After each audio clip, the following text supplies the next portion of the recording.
জুলাই আন্দোলনের এক বছর পরেও নিজেরাই বৈষম্যের শিকার মানিকগঞ্জের আহত ও শহীদ পরিবারের সদস্যরা। বিচার প্রক্রিয়া দ্রুত শেষ করে দোষীদের শাস্তির দাবি জানিয়েছেন তারা। জুলাই আন্দোলনে মানিকগঞ্জে ৫ জন শহীদ হয়েছেন আর আহত হয়েছেন কয়েক শতাধিক যোদ্ধা। মানিকগঞ্জ প্রতিনিধি হাসান ফয়জির প্রতিবেদন। 18 জুলাই মানিকগঞ্জে শহরের খালপাড়ে আওয়ামী লীগ ও সহযোগী সংগঠনের নেতাকর্মীরা ছাত্র জনতার উপর ঝাঁপিয়ে পড়েন। এতে আহত হন কয়েক শতাধিক ছাত্র জনতা। পরে 4 আগস্ট মানিকগঞ্জ বাস স্ট্যান্ড এলাকায় রণক্ষেত্রে পরিণত হয়। 5 আগস্ট পর্যন্ত শহীদ হন মানিকগঞ্জের 5 জন। কিন্তু ঘটনার এক বছর পার হলেও বৈষম্য দূর হয়নি। এখনো এই প্রশাসন চিরুনি তল্লাশি করে, এই প্রশাসন একটু স্ট্রং হয়, কালকে থেকে যদি অভিযান শুরু করে আগামী 1 মাসের ভেতরে এই বাংলাদেশকে নতুন বাংলাদেশে রূপান্তর করা সম্ভব। ফ্যাসিস্টের বিচারে জাতীয় ঐক্যের বিকল্প নেই বলে মনে করেন বৈষম্য বিরোধী আন্দোলনের নেতারা।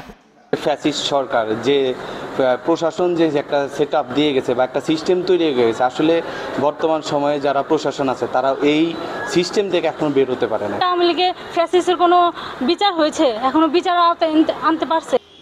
শহীদদের স্বজনরা বৈষম্য বিরোধী আন্দোলনে শহীদদের নামে বিভিন্ন স্থাপনার নামকরণের দাবি করলেও এখনও তা পূরণ হয়নি।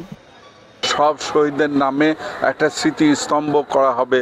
সেই স্মৃতিস্তম্ভটা আজকে 1 বছর হয়ে গেল, আমরা সেখানে এখন পর্যন্ত কিছু করতে পারলাম না। বৈষম্য বিরোধী আন্দোলনের উদ্দেশ্য ব্যাহত হচ্ছে ফ্যাসিস্টদের সহযোগী আমলাদের বিচার না করার কারণে, এমনটাই মনে করেন স্থানীয় সাংবাদিক নেতারা। স্বাধীন বাংলাদেশে বৈষম্যহীন একটি সুন্দর সমাজ বিনির্মাণের জন্য আমাদের সন্তানেরা জীবন দিয়েছে, আহত হয়েছে, নিহত হয়েছে। তাদের সেই লক্ষ্য উদ্দেশ্য আজকে ব্যাহত হতে যাচ্ছে। বরাদ্দ পেলেই জেলা পরিষদের মাধ্যমে দ্রুত জুলাই স্মৃতিস্তম্ভ তৈরি করা হবে বলে জানান জেলা প্রশাসক। প্রকল্প আসলে আমরা ওইটা করবো, যেহেতু এখন একটু সেন্সিটিভ বিষয়, সেজন্য ওইটা আমরা কোনো কিছু করি নাই। আমরা প্রকল্প পেলে, ডিজাইন পেলে আমরা কাজ করবো জেলা পরিষদের মাধ্যমে। এসিটিভি নিউজ ডেস্ক।